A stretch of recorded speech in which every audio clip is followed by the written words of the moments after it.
Hello and welcome to Turkey Talks. As usual, we are going to talk about recent international developments, especially regarding Turkey's foreign policy and security policy.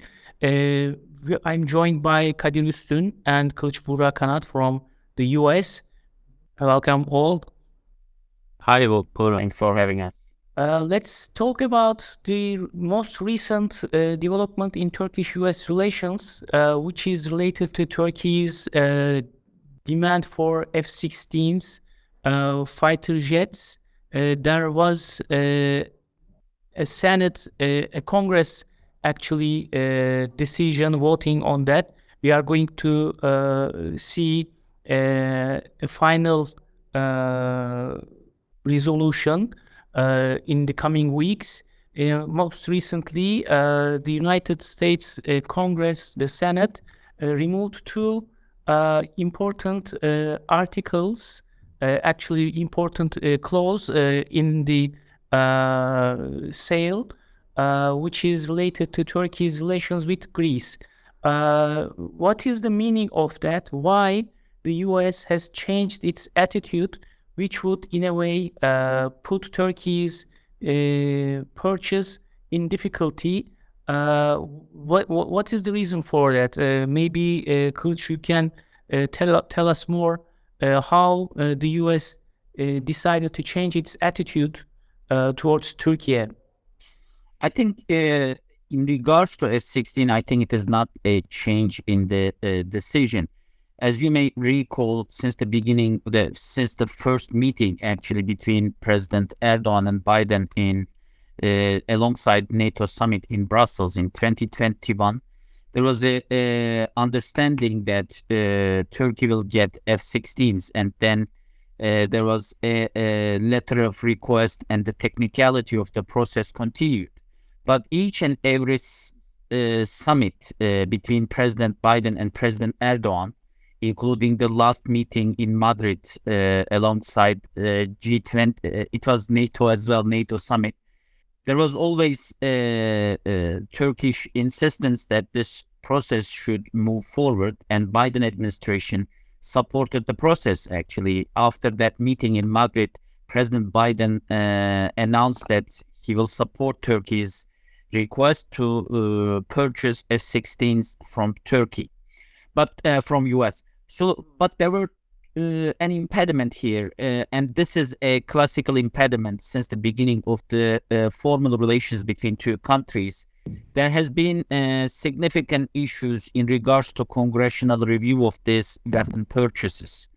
And as you may recall, in 1970s, it was the US Congress that adopted arms embargo against Turkey. In 1990s, it repeated again when Turkey wants to get 3 frigates.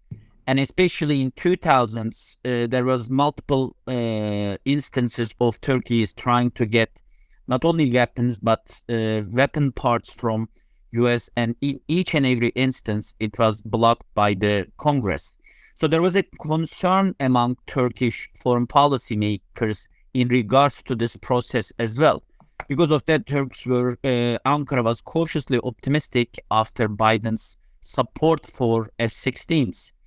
And one of the major impediments came a few months ago when House version of National Defense Authorization Act basically had an amendment. And in that amendment, which was voted in the floor actually, that there was a condition for the sale of F-16s to Turkey.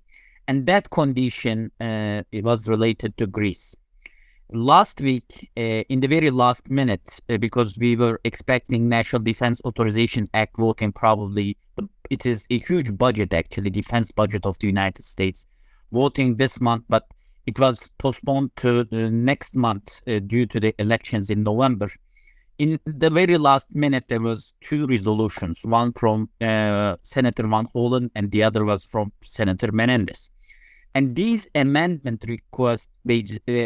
proposals both mirrored congressional amendment that was put into action, that was put into the proposal, in the proposal a few months ago.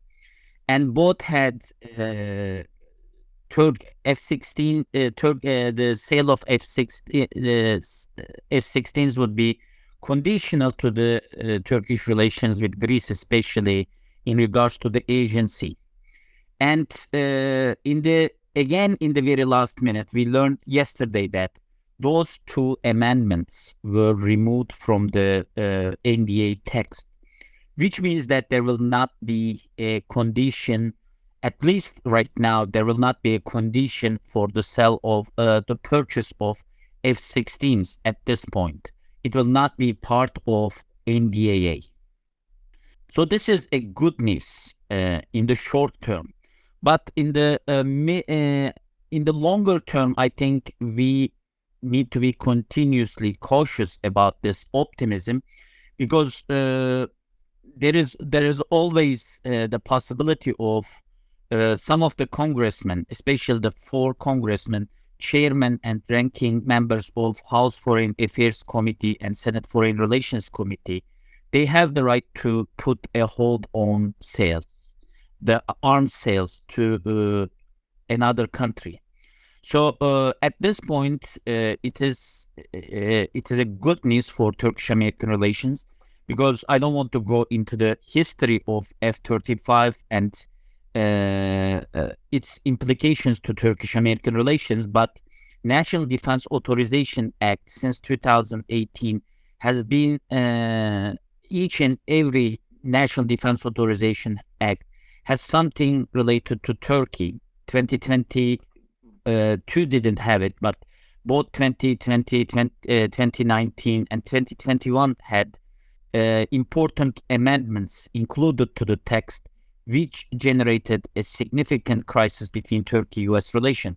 As you may recall, in the very last days of his administration, President Trump announced the adoption of the implementation of CAATSA sanctions, which was as a result of not only the CAATSA, but also the amendment clause in NDAA.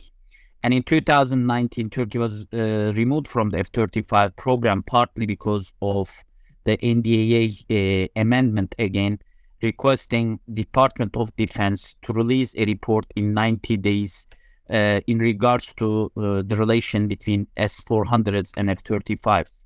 So there was a serious concern among Turkey-US relations watchers in the last couple of days whether the amendment will be passed through, since it was mirroring the amendment request that was in House. Even some defense analysts actually said it will not be a hard sell for Senator Menendez and Senator Van Hollen to basically pass this. However, the fact that it was removed from the text is right now a good news for Turkish-American relations. At least this shows that dialogue is still going on between Turkey and the US, because recently, last month, I think a Turkish parliamentarian group came to Washington, and they had talks with US senators and representatives of the House.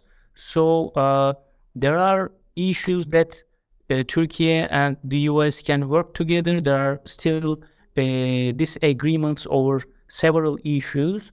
Kadir, what is your opinion about this change in the amendment, this NDA? Do you think the result will be positive in this F-16 purchase, or do you think there will be more problems in the coming weeks when Biden will have the final decision on that? Thank you, Bora. I think this is a significant development for sure, and it's good for Turkish-American relations, like Kılıç mentioned. It doesn't mean, all these issues that the two sides disagree on will go away, but it is important because defense relationship between the two countries has historically been important. And when we look at the S-400 and F-35 issues, we don't want to go back to explaining all the dynamics, but that basically those could be now considered maybe, once the F-16 sale happens, perhaps we will call them road accidents in some ways. But I want to focus on the merits of Turkey's case on this, right? When Turkey requested the purchase of F-16s from the United States, it was not obviously, it was seeking to, strengthen its existing capacity capabilities, which in turn actually strengthens NATO capabilities. And we are witnessing a war on the, along the borders of NATO countries in Ukraine. So Biden administration has expressed many times they are committed to NATO's unity, NATO's strength. So it wouldn't have made sense for U.S. policymakers, politicians to deny this sale, because that would not only weaken Turkey's capacity, but it would push Turkey away, and Turkey would, of course, not just sit idly by, but would seek alternatives, perhaps from Europeans, but from others as well. So that potential is now much more lessened. So that's good news. In terms of the politics of it, Congress can always, like Kılıç mentioned, go back to placing conditions on this. Although there's a short window, only a couple months ahead of us before the new congressional session, if it gets wrapped up quickly, this will take it perhaps at least politically off the agenda of next congressional session, and the US-Turkey defense relationship could perhaps be stabilized in many ways, because this sends that signal to Turkish politicians that the United States will not sort of categorically or ideologically approach this issue and deny capabilities that Turkey needs. Whether this could lead to other conversations on defense, even potential talks again about F-35 down the road, maybe medium and long term, we don't know that yet. But at least this shows, at least it gives Turkish public opinion to the message that the United States is not against military armaments sales to Turkey. Of course, if in recent months with Turkey-Greece tensions, Bora, you and I talked about it, multiple times on the show. If those tensions increase, and then the U.S. In recent months looked like they were kind of doing things that would upset the balance between Turkey and Greece. If those tensions increase and those dynamics continue, then we might have more tensions in the US-Turkey relationship. But this latest development about removal of these sort of amendments by senators is overall, it's good news.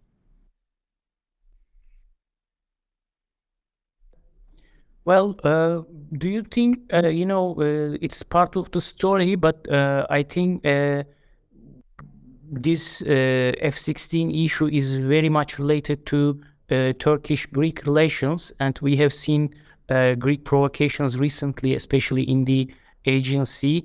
Most recently, there are reports that Greek side is planning to extend their territorial waters to 12 miles, which is a cause of war from a Turkish point of view.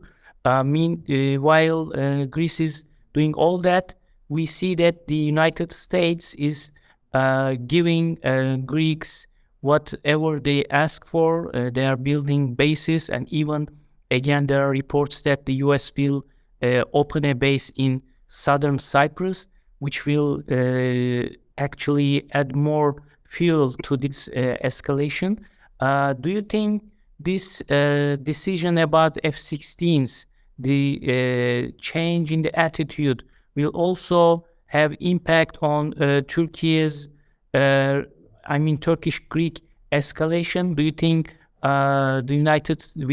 should we expect a new approach from the United States in Aegean Sea, or this is just related to the F-16 purchase? What is your take on that? I think it is mostly about F-16. I think this is I think a separate issue. It may have relation with Greece because Greece is also modernizing its fleet. So both Turkish and Greek actually F-16 fleets are aging, and both requested both the newest version of F-16 as well as the modernization kits for their existing fleet. So Greece last month got its first modernized, actually upgraded version of F-16s. And probably after this decision throughout 2023, we will see a lot of debates, a lot of technical issues. But eventually, I'm guessing that Turkey will get its F-16s as well, modernized F-16s as well. In regards to the relation between Turkey and Greece and its the Washington dimension of it, I think it is important to understand that we have to at least be cautious about a couple of things. Number one, there has always been talk in the last at least 10 years since the beginning of significant geopolitical issues between Turkey and United States in regards to Syria especially, that some in Washington DC argued that Greece can replace Turkey as a major partner of US in the region. However, especially the war in Ukraine, war in Azerbaijan, the conflict in Libya, the grain deal and energy crisis right now, all of them demonstrated that Turkey has a geopolitical center of gravity in the region, and it will not change very quickly. And it cannot change due to the increasing investments to Greece or increasing Greek-US defense cooperation. This is number one. Number two, there are tensions in Greece, and it has been there for a long period of time. It's important that both countries talk to each other and resolve this, and the dialogue should be the only solution because both countries are NATO members. And it is important to remember that just after the Russian invasion or the beginning of Russian invasion of Ukraine, just after the beginning of the war, actually, Greek Prime Minister Mitsotakis visited Ankara and gave and during their meetings with President Erdogan, Prime Minister Mitsotakis, they gave extremely positive signals in regards to the trajectory of relations. However, it was disappointing that after he went to Washington, he changed his approach about these crises. It's important to remember that both the Eastern Mediterranean crisis and Asian crisis can be resolved through dialogue among the countries in the region.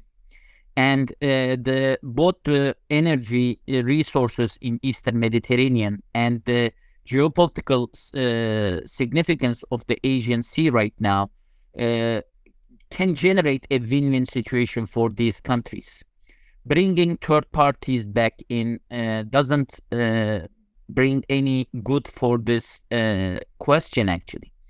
And it has been, US can play this important role. As you may recall, in 1990s, when there was a crisis regarding a small island, Kardak crisis, it was United States who mediated dispute and basically broker at least a temporary understanding in regards to these islands, this particular island.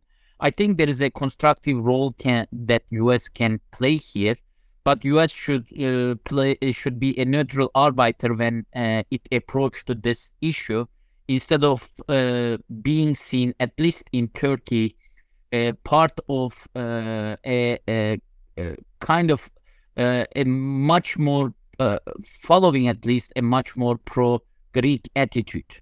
And we have seen this It wasn't only specific to Biden administration. We have seen this during the Trump administration when Pompeo visited only one side of the Cyprus island and gave extremely not very friendly messages to Turkey in regards to both Eastern Mediterranean and Asian Sea. And I think those statements and those positions shouldn't be repeated. It is not good for Turkish-Greek relations. It is not good for Turkish-American relations. And in the long term, it may damage the NATO's harmony, especially when it is facing multiple different challenges from different regions and from different actors. In a way, as you said, the tension between Greece poisoning Turkey's relations with the United States, but there are other issues, especially as both of you mentioned during your speeches, the Ukrainian crisis. It has also positive and negative impact on Turkish-US relations.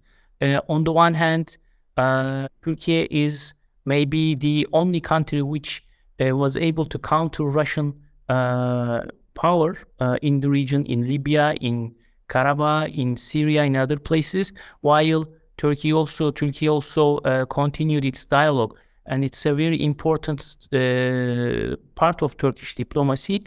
And President Erdogan is speaking with Russian leader Vladimir Putin. We have seen it in Shanghai Organizations Summit, Cooperation Organization Summit.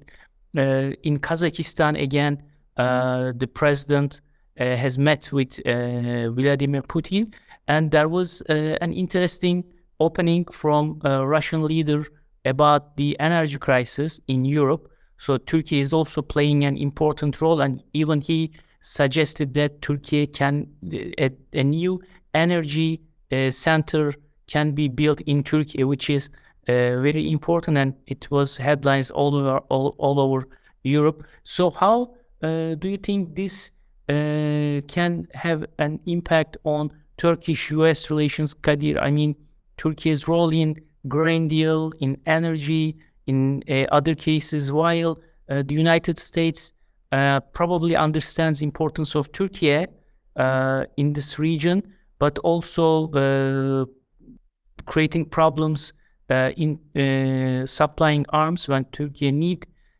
So how do you see this position of Turkey have an impact on the minds of Americans when it comes to their policy in this part of the world?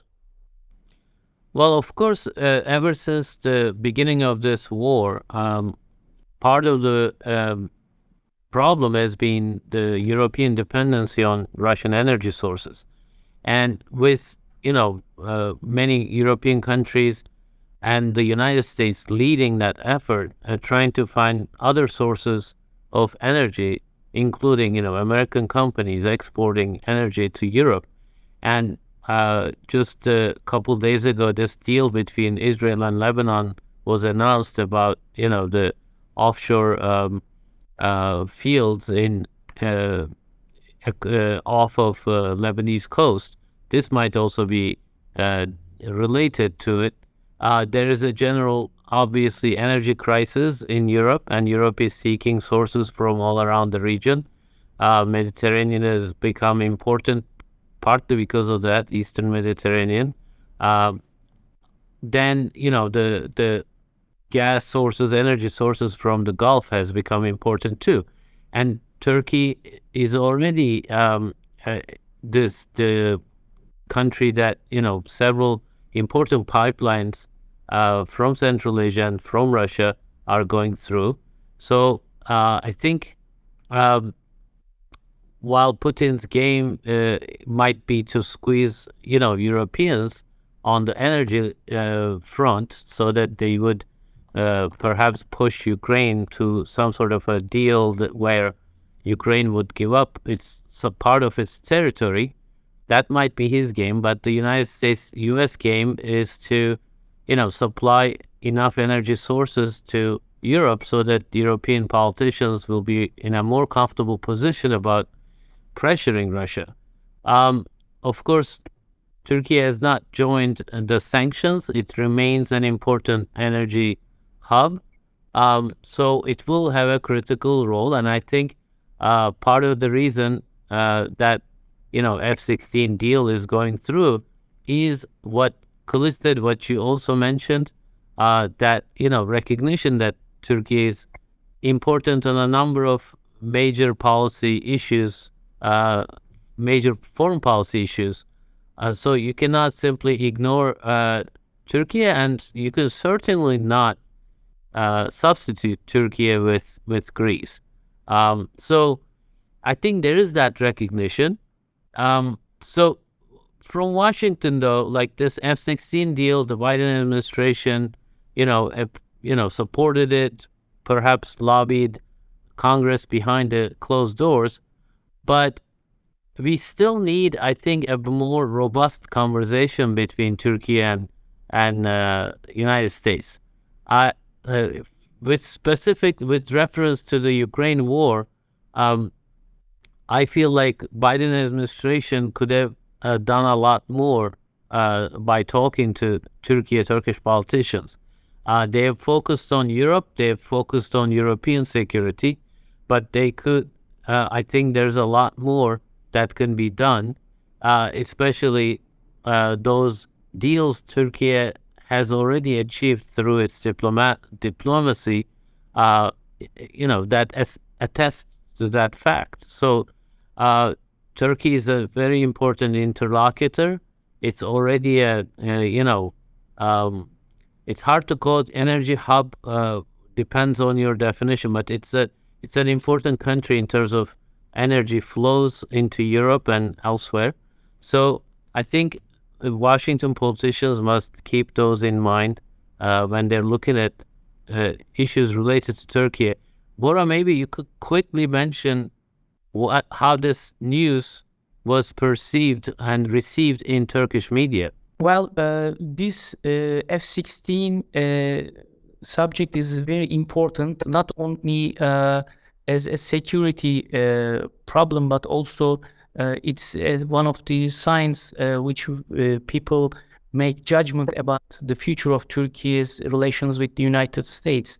It's been on top of the agenda since Turkey purchased these S-400s. And after that, as you have mentioned, when Turkey was taken out of the F-35 project, so the Turkish public is also watching closely what's going on, because Turkey is at the center of many critical regions, at the center of problematic regions.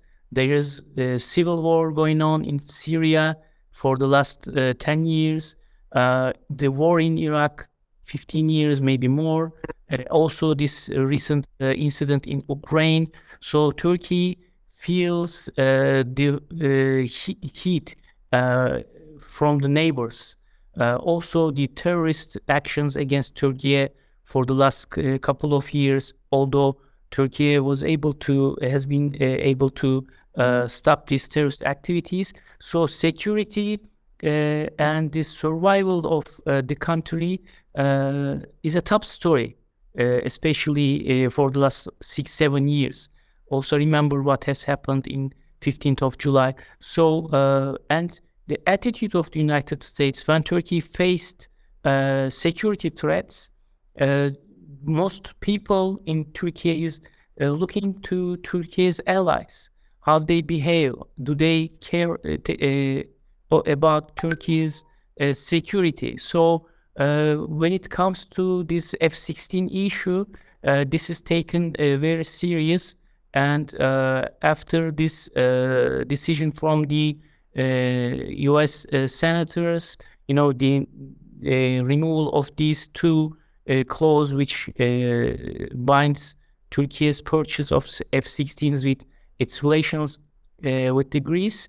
So it's a positive. It's been regarded as a positive sign, which will probably be seen in other segments of the relations. So I think there is hope still about Turkey's relations with the US, although everybody is very realist on that, because as long as the US policy about YPG, PKK goes in this way, as the Washington administration continues to support this organization, there will be major disagreement. This is for sure, but F-16 issue, if Turkey is able to get them at some point, then probably this will be regarded as a positive sign for the future of the relations. Let me ask another question, and this time to Kılıç.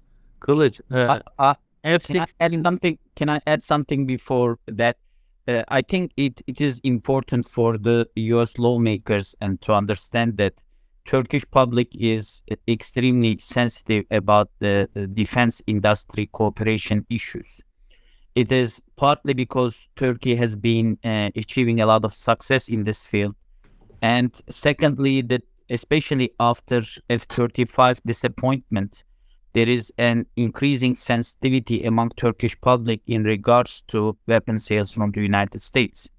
The fact that the decision to remove these two last-minute amendments from the NDAA is good news, demonstrates how low is the bar actually right now in regards to two countries' relations in defense industry. It's a good news. But the fact that such a development can be a good news in the relation of two NATO allies demonstrates that there should be a lot of things needs to be done to at least protect the relation from the similar types of crisis.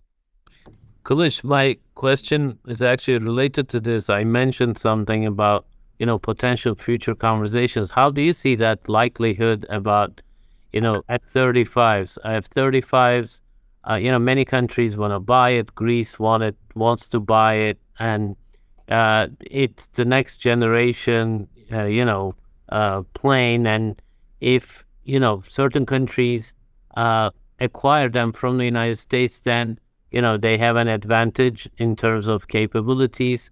Do you think down the road there is a scenario where Turkey can become a customer of F-35 once again, or even maybe re-included in the program, which is probably not very likely? But how do you see F-16 serving as kind of a turning point and perhaps opening up other conversations if it goes through fully?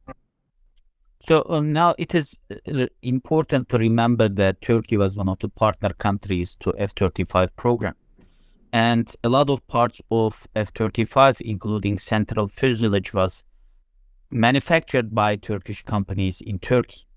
And those who were following the process basically regarded this Turkish contribution for the program extremely important. Because of that, even after the exclusion of Turkey from the program, the Turkish companies continue to produce those parts for more than a year. Now, the second issue is can Turkey become part of this program? It's important to remember that Turkey was removed from the F-35 program as a result of a report from Pentagon in regards to S-400's relations to F-35. Now, in that report, which we see only the executive summary of it, which was one page, it was a confidential report to the US Congress by Pentagon. In that report, in the last line of that, actually, it was stated that the S-400s can also be detrimental for F-16s. So if this F-16 sale is going through, and if it will be completed, it demonstrates that now Pentagon doesn't have major concerns about S-400 being detrimental for the U.S. weapons systems. So this is a good news for Turkey's return for the at least to F-35 program, whether it's a partner country or a customer country, it doesn't matter. But Turkey has still actually, because of that, President Erdogan mentioned this frequently, Turkey had already paid for these F-35s. Some of the Turkish pilots were trained in Texas to use F-35s. And it is important to remember that Turkey's exclusion from the F-35 program was a political matter, not a technical or security-related matter. If it was a technical issue, it could be resolved by establishing a technical group or finding a solution of it. The decision was related to a little bit on US domestic politics, but more about the attitude towards Turkey in those days. And the Ukrainian crisis, global pandemic, global food crisis, and emerging global energy crisis made Turkey as a country that actually an indispensable country for the resolution of these crises. And if Turkey is at the center of so many diplomatic successes, I think United States should also understand that Turkey will need to protect its borders, protect its airspace in the coming years from different threats. And it is US decision whether to sell F-35 to Turkey or not, but not to do it in, like in a couple of years will generate more rifts in the relations, and Turkey will always find alternatives of it. But it is important to remember that defense industry cooperation was the backbone of this relation, and the removal of that backbone will make the relation more vulnerable to the coming crisis.